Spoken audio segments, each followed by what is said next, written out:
de conversa. Eu falava no início que algumas coisas nós inovamos, estamos modificando de outros encontros, né? E uma coisa especial foi as rodas de conversa, né? Que nós tivemos 3, não é isso? No primeiro dia, antes da abertura, e que é uma experiência metodológica de muito interesse, também com muitos problemas, não é isso? É dizer, como qualquer coisa que a gente faz na área das ciências humanas e sociais e em outras áreas também, né? Mas no aspecto metodológico das rodas de conversa, tem umas virtudes, que esse diálogo coletivo, mas tem certamente o problema de que esse diálogo, né, coletivo leve as conversas para essa atualidade muito imediata, né? Mas são eles que vão nos falar dessas reflexões. Depois a professora Divânia, que já está chegando, ela decidiu vir de ônibus, né? Então demora em chegar.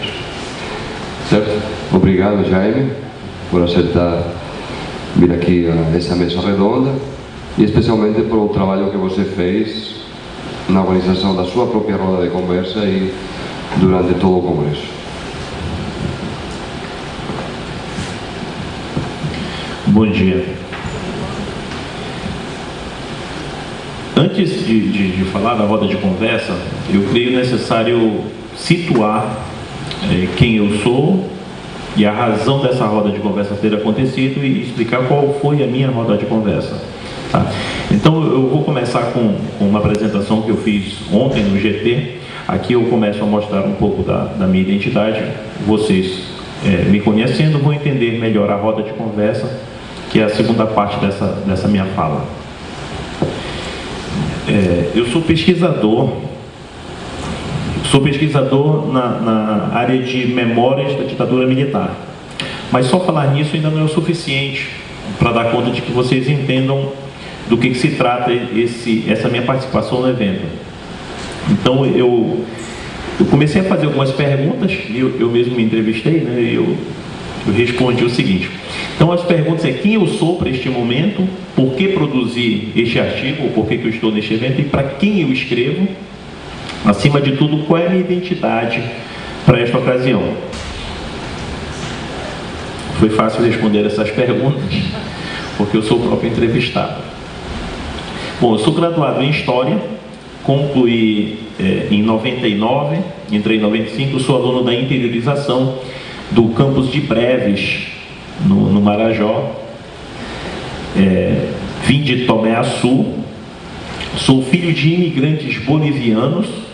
O meu nome estava logo, deixa eu colocar meu nome de novo, Jaime Cuellar Velarde. Eu tenho o maior problema em falar meu nome por telefone, assim como provavelmente o Petit também deve ter esse problema. Então eu sou filho de imigrantes bolivianos, vim da Bolívia para Rondônia, para Tomé-Açu e agora em Belém. Fui educado no final dos anos 80 por uma geração de professores provavelmente mais livres das amarras da ditadura militar e, portanto, todos eles com uma concepção bastante marxista. Então, quando eu concluo meu ensino médio, meu ensino fundamental nos anos 80 e entro para o ensino médio, eu já sou um jovem, como todo jovem, problemático e ansioso por mudar o mundo. E ouvindo Cazuza e Legião Urbana, eu fiquei um pouco piorado. Então, ao entrar na universidade, com uma gama tão grande de cursos, eu optei pelo curso de História. Então, esse começa a ser um pouco de mim. Em 2005, eu fiz uma especialização em ensino de História do Brasil e eu intitulei essa pesquisa de O Vermelho nas Letras de Jornais. Por que vermelho? Porque eu descobri discursos anticomunistas na imprensa paraense de 61 a 64. Foi principalmente o período da minha pesquisa. Eu gostaria de ter avançado além de 64, mas o tempo não foi suficiente, eu só consegui ler 3 anos de jornais, em especial as manchetes, que nos anos 60 ficavam na última página, não ficavam no início. Então eu intitulei O Vermelho nas Letras de Jornais, uma análise dos discursos anticomunistas na imprensa paraense. Na ocasião, eu conheci o livro 1964, Relatos Subversivos, Os Estudantes e o Golpe no Pará. Foi uma edição comemorativa, se é que pode ser comemorado isso, dos 40 anos do golpe, em 2004. Pedro Galvão, que é publicitário, e os demais narradores, que eu já vou falar neles, os demais narradores desse livro me emocionaram e mudaram minha vida. Eu, como disse agora há pouco para vocês, eu já era um jovem problemático e ansioso por tentar mudar o mundo, melhorar o mundo, e como todo jovem muito afoito e consequentemente bastante frustrado, porque quase nada eu conseguia mudar. E esse livro muda a minha vida. Eu sou, apesar dessa cara feia e do óculos, eu sou uma pessoa muito sensível e choro com muita facilidade. Então, as minhas primeiras leituras com Graciliano Ramos, com Machado de Assis, ainda na fase da 8ª série, já me deixaram bastante sensível e aproximado com o mundo das letras, da leitura. Por ser um pouco acima do peso e por usar óculos, eu preenchi o perfil de CDF na escola, né? Acostumado a tirar boas notas. Então o mundo da leitura era uma segunda opção para aquele que não pegava vaga no time de futebol. Eu quando pegava era de goleiro. Então esse livro me transformou. Eu vou ler para vocês o primeiro trecho, logo no começo do livro, na primeira narrativa. É o primeiro trecho que me fez chorar nesse livro. O Pedro Galvão foi preso, foi o primeiro homem a ser preso na ditadura. Eu já vou falar melhor dele. Ele é o primeiro a ser preso aqui no Pará, o primeiro a sentir o braço da violência. E passou 59 dias preso, no local onde a gente chama hoje de Casa das 11 Janelas, que era a 5ª Companhia de Guardas. Então, no momento que ele completa 59 dias, ele é solto, sem nenhuma explicação. Ele não foi acusado de nada e não foi isentado de nada, simplesmente foi solto. Um belo dia pediram para ele sair. E ele diz que ele sai descalço, né? Ele saiu descalço e pisou naquela grama do lado de fora da Casa das 11 Janelas, e ele diz assim: senti os pés um tanto pesados, desacostumados da rua. Subi Aristides Lobo, entrei em casa. Não sei se me abriram a porta ou se a encontrei aberta. Sei apenas que, ao me ver no limiar da sala de jantar, meu pai se ergueu, num susto, da velha cadeira. Pedrinho, disse ele, e nunca mais ouvi meu nome pronunciado com tanta emoção. Então, esse trecho me fez... Eu levantei os olhos e fiquei pensando no que teria passado na cabeça daquele jovem. Ele nunca mais ouviu... Eu estou prestes a me emocionar aqui. Ele nunca mais ouviu o nome dele sendo dito daquela forma pelo pai.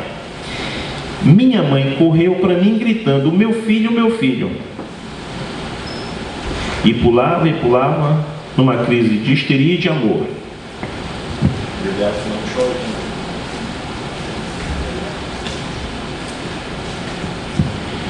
Bom, eu li isso aqui em 2005. O livro tinha saído em 2004. Eu já tentei comprar esse livro, não encontrei. Aqui em Belém eu não sei quem tem esse livro. Já olhei na internet, eu sei que tem na internet. Você tem ele? Pegou pela internet também? Não sei. Ele não conta, ele não falava. Poderia ter contado já isso, né? Eu estou precisando de uma edição, porque esse aqui está todo riscado. Eu quero para ficar limpo, para ficar guardado. Bom, então, como eu vinha dizendo, esse livro aqui transformou minha vida, e eu percebi que somente as leituras que eu tinha dos jornais ainda não eram suficientes para dar conta, ainda já não tão jovem mais, já em 2005, né? Eu sou de 73, então eu precisava amadurecer uma nova pesquisa. E foi assim que me surgiu na vida o mestrado em Comunicação, Linguagens e Cultura na UNAMA. obviamente, a temática da ditadura militar ainda estava presente na minha vida, no meu trabalho de professor em sala de aula. E aqui eu conheci o GECA, que é o Grupo de Estudos Culturais da Amazônia, que é coordenado pelo professor Agenor Sarraf Pacheco, professor dessa instituição. O Petit esteve na minha banca de qualificação e ele começou também, provavelmente, nesse momento a conhecer. O GECA, ou melhor, os estudos culturais, eles são uma proposta relativamente nova no Brasil. Aqui na Amazônia é muito mais nova ainda, como sempre, bastante atrasada, mas os estudos culturais, enquanto proposta teórico-metodológica, existe desde os anos 50, especificamente a partir de 58, com a produção, com os estudos do Hogarth na Universidade de Birmingham, na Inglaterra.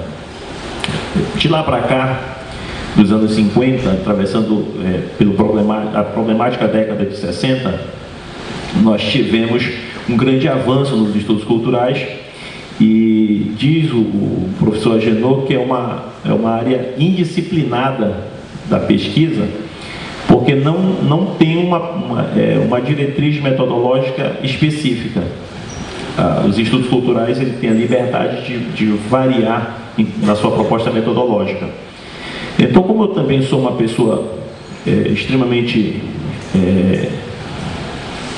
não presa, não adepta a grandes rigores metodológicos, eu posso ir da história oral, pretendo ler o jornal novamente, leio revistas, faço entrevistas, assisto televisão, bastante YouTube, hoje é o Facebook, mas de 2005 até 2007, bastante fóruns de discussões no falecido Orkut, as discussões lá muito boas, inclusive com professores universitários, o Daniel Arão Reis, o Carlos Fico, participam desses fóruns de discussões, e foi ali que eu tive mais contato ainda com a temática da ditadura militar. Quando os estudos culturais aparecem na minha vida, eu percebo que a internet, os jornais, as entrevistas, os livros, tudo isso pode fazer parte claro, com todo o rigor metodológico que a academia exige, eu poderia enveredar por aí para conhecer melhor sobre a ditadura militar. Bom, então comecei a pesquisar sujeitos. Esses aí, os sujeitos, tá dando para ver, né? Tá dando, tá. Então, Alfredo Oliveira, médico, Pedro Galvão, já vou falar melhor deles. O Pedro Galvão, publicitário, Paz Loureiro, professor dessa instituição, José Seráfico de Carvalho, hoje mora em Manaus, formado em Direito. André Costa Nunes, ele é proprietário hoje, comunista, proprietário de um restaurante rural, ele se intitula Garçom. Rui Antônio Barata, médico em São Paulo. Padre Cláudio Barradas, padre teatrólogo. Alguém conhece o Padre Barradas? Você é professor de História, né? E mora na Marambaia. Não, na verdade eu pesquisei sobre o período, sobre Líder do Chaco, tive contato. Uma figura, né? Falar do Padre Barradas, bom, eu sou suspeito para falar porque eu sou fã do Padre Barradas, ele é teatrólogo e foi ordenado padre somente em 92, no dia 25 de janeiro de 92. Antes disso, ele foi um homem dedicado ao teatro e à boemia, segundo ele. Então, durante as missas, escapole um palavrão. Ele é muito sério e divertido. Ele não força para ser engraçado, né? Bastante irônico, né? Uma linguagem muito típica da linguagem teatral está presente nele. Ele atua no teatro dos anos 50 até hoje. No ano passado ele apresentou uma peça, o Sem Dizer Adeus, onde ele encenava o papel do Magalhães Barata, as últimas horas de vida de Magalhães Barata. Por fim, Dulce Rosa, que é de quem foi para quem eu produzi o artigo para esse evento. A Dulce Rosa, na época do golpe, não fazia nenhuma militância política, não tinha envolvimento algum com política. jovem, muito bonita, muito elegante, foi assediada por grupos de esquerda após o golpe de 64, e haviam vários grupos de esquerda aqui, em especial 3: a Juventude Universitária Católica, a Ação Popular e o Partido Comunista Brasileiro. O Partido Comunista Brasileiro bastante numeroso, mas com pouca força. Quem mais tinha expressão política era a Ação Popular, do qual pertencia o hoje político renomado José Serra, do movimento estudantil. Então o movimento estudantil ele estava, como hoje ainda está, bastante fraccionado, e o Partido Comunista é quem procura Dulce Rosa para fazer as suas primeiras incursões na política. Então, como é que ela fazia? Pelo fato de ser mulher, tinha bastante facilidade para adentrar em alguns espaços. Por exemplo, a prisão. Ela não levantava suspeitas. Mas eu já vou falar mais sobre a Dulce Rosa daqui a pouquinho. As minhas influências teórico-metodológicas começam com... Eu não vou falar disso aqui especificamente, Eduardo Glissant, Denis Koch, que traça um bom panorama sobre identidade e cultura. Stuart Hall, provavelmente um dos mais conhecidos, me ajudou a entender melhor identidade. Homi Bhabha no campo da cultura. Paul Thompson me ajudou a entender mais sobre história oral. Michel Dissertor, especificamente na sua obra A Invenção do Cotidiano, sobre as táticas de resistência. E essas táticas de resistência são bem variadas, porque necessariamente o enfrentamento com a ditadura ele não precisa ser junto às armas, com bala, com armas propriamente ditas, mas pode ser num pequeno cartaz, numa breve pichação, numa frase de duplo sentido. Então as formas de resistência para Michel Dissertor são táticas de resistência, e quem usa estratégias de resistência é o poder instituído. Por fim, Beatriz Sarlo, ela tem, dentre a vasta produção dela, mas o que se destaca na produção dessa minha dissertação é o livro chamado Paisagens Imaginárias, onde ela trata especificamente da ditadura argentina, que foi muito mais dura, muito mais cruel do que a brasileira. Então ela é uma súplica que ela faz, pedindo que todos nós pesquisadores, não deixemos mais com que o passado se repita. Quando eu comecei a fazer essas entrevistas, eu tive um problema, porque eu queria chamar todos eles de intelectuais, e eles não aceitavam ser chamados de intelectuais. Um era médico, ele dizia: não sou intelectual, eu sou médico. Enfim, o outro dizia: eu sou garçom, eu não sou intelectual. Então, lendo Marilena Chaui, a Marilena Chaui se deparou com uma situação no governo de São Paulo, quando ela atuou junto com a Luísa Erundina, e ela percebeu que os funcionários públicos de São Paulo, se ela viesse aqui para Belém ou para qualquer lugar do Pará, talvez constatasse a mesma coisa, se posicionavam como se fossem coronéis, como se fossem os donos do governo, os donos do poder, e não se colocavam na condição de servidores públicos, ou seja, de pessoas que devem servir o público. Então a Marilena Chaui começou a fazer um trabalho através de oficinas, palestras, na tentativa de conscientizar o funcionário público de São Paulo a se entender na condição de pessoa que deve servir o público. E começou a chamar isso de sujeitos culturais. A rigor, todos nós somos sujeitos culturais. Não precisamos ser acadêmicos para ser sujeitos culturais. Mas eu criei essa categoria, aliás, eu não criei, eu dei o significado para essa categoria para poder dar conta de quem seriam os meus entrevistados. Então, sujeitos culturais passaram a ser todos aqueles, eu vou ler somente a parte que está gritada, tá? Seriam todos aqueles que, por agir às margens do poder ditatorial, urdindo táticas diversas para burlar a ditadura, foram taxados de subversivos, perigosos, comunistas, perigosos, vermelhos, chegaram a ser presos e etc. O padre Barradas, por exemplo, numa das entrevistas, o texto passou na censura, mas quando ele chega no momento do espetáculo, do primeiro espetáculo, já era antes de ser aberto ao público, ele se depara com uma situação de que o censor acaba de chegar, um censor que era linha dura. Então o Barradas teve que agir rapidamente. O que ele fez? Começou a falar um monte de palavrão durante a peça, era do Brecht, o alemão, a exceção e a regra, e ele começa a falar vários palavrões. Qual é a finalidade? Aí o pessoal, os outros atores que estavam no palco disseram: mas o Barradas ficou louco, o Barradas endoidou, esse palavrão não está na proposta. Então o que o censor fez? Disse: tire todos os palavrões imediatamente.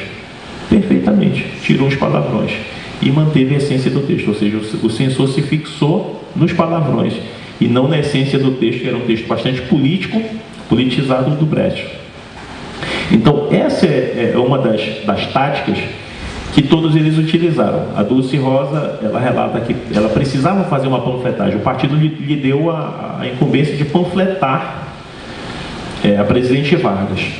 Então ela tinha um tio que morava no Manuel Pinto, ali na esquina da Presidente Vargas. Ela morava no 8º andar. Ela sobe até o 12º, tem uns furinhos, eu não conheço o prédio, tem uns furinhos. Ela colocou uma vara e na ponta da vara os panfletos. Colocou lá e uma lata em cima para segurar, uma lata pingando água. Ela disse que é uma lata de leite condensado. E desceu rapidamente os 2, 3 andares. A água acabou de vazar e a lata ficou mais leve, a tábua caiu e os panfletos, coisas que ela não lembra, mas tipo abaixo a ditadura ou coisas nesse sentido, a Presidente Vargas ficou toda panfletada. E ela não saiu do seu disfarce de jovem, filha de uma família de classe média, filha de funcionária pública. Então essas são algumas das experiências que foram narradas, e aí eu percebi que eu poderia criar essa categoria de sujeitos culturais. Esses paraenses estavam a serviço da população, criando essas diversas táticas para burlar a ditadura ou para tentar enfrentar a ditadura da melhor forma possível, como eles tinham naquele momento. No momento da minha escrita, eu tive um problema sério, e o Petit estava presente no momento dessa crítica que me foi feita, porque a Dulce Rosa ainda não estava. O problema foi percebido pelo Gerson Albuquerque, da Universidade Federal do Acre. Então, o que foi percebido? Eu pretendia fazer uma escrita, uma narrativa, que trouxesse novos sujeitos ainda não prestigiados, ainda não valorizados pela escrita da história amazônica sobre ditadura. Mas olha o que eu estava fazendo. Eu já estava criando um duplo silenciamento, porque as mulheres antes já haviam sido desprestigiadas, ofuscadas, ou marginalizadas, invisibilizadas, e eu novamente, na minha proposta de criar novos sujeitos, eu de novo ocultava o papel feminino. Então ele me perguntou isso: onde é que estão as mulheres? As mulheres não existiam em 64? Ele me faz essa pergunta e eu fiquei muito preocupado com a pergunta, porque eu não tive respostas naquele momento. Graças à internet, novamente, eu achei uma entrevista da Dulce Rosa na revista Tropo, publicada no Liberal em 2008. E eu comecei a descobrir quem era Dulce Rosa. E em 64, Dulce Rosa havia sido recém-aprovada em janeiro, fevereiro, havia sido aprovada para o curso de Economia na UFPA. Então ela preenchia alguns perfis diferentes dos outros narradores. Primeiro, mulher, filha de uma funcionária pública. Ela é irmã do Carlos Roque, o jornalista Carlos Roque, que escreve sobre cabanagem.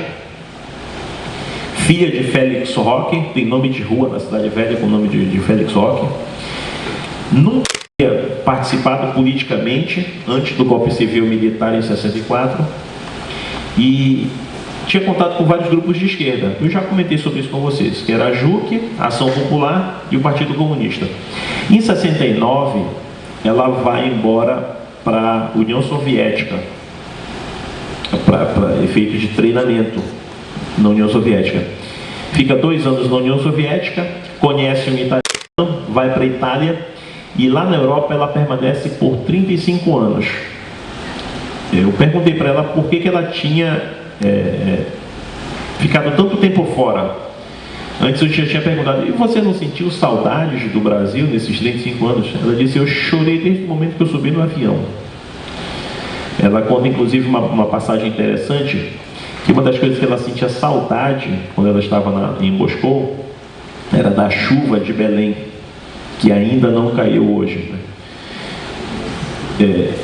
E aí ela começa, ela estava na biblioteca, questão de tempo, né? E ela estava na biblioteca em Moscou e querendo ver chuva, e começou a cair uma chuva. Quando ela se aproxima para ver a chuva e chorar de saudade, ela olha para o chão e ela vê que a chuva fica sólida, era neve. Ela gritou, neve. Todos os latino-americanos que estavam na biblioteca começaram a fazer barulho e foram expulsos da biblioteca naquele momento e foram brincar na neve. Então, essas passagens ela conta para falar da saudade que ela tem do Brasil. No momento que eu perguntei para ela, mas apesar de toda essa saudade, por que não voltou? Por que 35 anos? Daí ela começa a contar que ela soube de um tipo de tortura que havia no Brasil, que haviam instituído a tortura como política de Estado. Uma mulher, que ela não sabe dizer quem, foi posta no pau de arara, nua, o filho numa mesa, e o filho caía da mesa. O objetivo era fazer com que aquela mulher, que estava sendo interrogada, visse o filho caindo, se machucando. Inclusive a criança morreu. E a mulher ficou louca de ver o filho morrendo, caindo da mesa. A tática era a técnica de interrogatório do Estado brasileiro. Inclusive dia 1º de abril é o dia em que os militares, 31 de março, né, eles comemoram a Revolução, e aí eu tenho que lembrar desse tipo de prática de governo, prática de Estado que eles instituíram no Brasil. Então a Dulce Rosa disse assim, eu não sei se eu teria toda essa grandeza de espírito e suportar esse tipo de interrogatório, porque ela tinha uma filha de 1 ano, que ela já estava casada na Itália. Então o que ela faz? Ela resolve ficar por 35 anos na Itália, escrevendo em cartas em vários idiomas, mandando para embaixadas, solicitando ajuda, denunciando a ditadura no Brasil, arrecadando finanças e contribuindo com o Brasil, com os presos políticos no Brasil. A Dulce Rosa, talvez não dê para ver ela em 64, e a Dulce Rosa hoje. Ontem, a Edivânia já conhecia a Dulce Rosa, né? Mas ontem a gente teve o prazer dela participar do minicurso. Ela veio aqui, ao invés de ontem nós fizemos um minicurso, ao invés de eu falar como é que foi a entrevista, eu trouxe logo a entrevistada para ela ser entrevistada pelo público, por quem estava no minicurso. Passou do horário, né, Edivânia? Passou do horário, e ainda bem que ela gosta de falar. Bom, por que ela preenchia o papel o perfil de sujeito cultural para fazer parte do meu trabalho? Porque ela deu 2 provas importantes dadas pelo PCB. Ela conseguiu recitar a 5ª Companhia de Guardas, onde hoje se chama Casa das 11 Janelas, e foi depois, em seguida, ela não estava, o preso político que ela deveria encontrar lá na Casa das 11 Janelas, ou na 5ª Companhia de Guardas, não estava lá. Falaram, deram informação que ele estava na Gaspar Viana. Então ela foi para lá e disse, olha, eu sou esposa de fulano de tal. Só que fulano de tal, quando veio, trouxeram ele para uma sala para falar com ela, não ia abrir o bico, não ia falar nada, ela teve que falar a senha. Tinha uma senha que ela não lembra qual era, porque a senha vivia mudando. Então falou uma senha, e aí ele se sentiu mais aliviado, mais à vontade. E aí contou onde estava o dinheiro do partido, onde estavam as finanças. A partir daquele momento ela começa a integrar, a fazer parte do PCB, no sentido de arrecadar finanças para o partido, porque ela conseguia circular em festas, em hotéis, em bancos, em universidades, salas de aula, escritórios, sem levantar a menor suspeita de que ela fosse uma comunista, de que ela fosse membro da resistência, do processo de resistência no Pará. Quando eu entrevistei Paz Loureiro, eu mostrei a foto. Eu sabia que ele havia sido preso na 5ª Companhia de Guardas, na Casa das 11 Janelas. Eu mostrei uma foto para ele e perguntei se havia algum problema em que eu o convidasse para um jantar na Casa das 11 Janelas, no Boteco das 11. E o professor Paz Loureiro, quando ele fica nervoso, ele fica com o nariz e a testa vermelha. E ele ficou todo vermelho nesse momento. O resto do rosto também ficou vermelho. Ele disse que recusaria e que aquele lugar é um lugar de tortura. Ele diz que ele passa, quando passa a bola, ele não olha. Ele realmente fica muito irritado, muito triste, muito magoado pelo que representa esse espaço, esse lugar de memória para ele. Bom, eu finalizei o artigo dizendo o seguinte, que se os tempos de controle e as atividades subversivas haviam chegado, então a identidade da jovem estudante e filha de família de classe média preenchia perfeitamente o disfarce para as ações secretas do partidão. Assim, Dulce Rosa construiu os primeiros momentos de sua história de vida ligada ao PCB e, consequentemente, ao processo de resistência por meio de táticas para desvencilhar o país dos militares. Claro que aí eu estou forçando a barra nela, mas ela também fala isso. Quando eu acabei com a ditadura, ela fala, né? Ela realmente foi uma das que lutou para acabar com a ditadura no Brasil. Dulce Rosa de Bacela Roque passou a ser efetivamente uma comunista a serviço do processo de lutas de redemocratização no Brasil. Eu só tenho 1 minuto, quantos minutos, Petir? Tá. Convidei, aqui eu finalizo a minha fala sobre quem são os sujeitos e quem é a minha pesquisa e quem sou eu. Então, quando aconteceu a proposta deste evento acontecer, aconteceu a proposta das rodas de conversa e a possibilidade de conversar sobre ditadura militar, sobre o golpe e ditadura militar. Então, a primeira coisa que eu fiz foi me engajar nesse processo aqui de coordenação, participei em todas as reuniões, não foi, Petir? Vim sempre porque faz parte de um projeto político de vida, falar sobre ditadura militar. Me irrito, choro, fico nervoso quando ouço sobre essa temática. Ela não consegue sair de mim, eu também não quero que saia, sofro com isso, tenho gastrite por causa da ditadura militar e por conta da escrita da dissertação a gastrite piorou.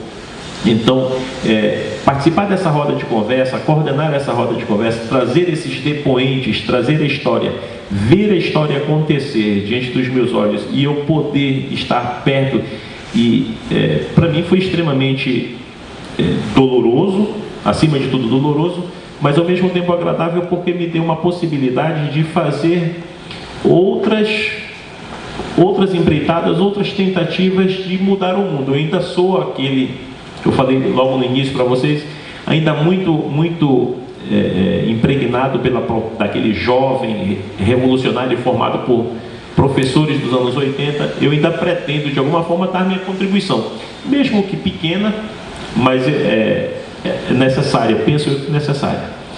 É isso, obrigado pela atenção.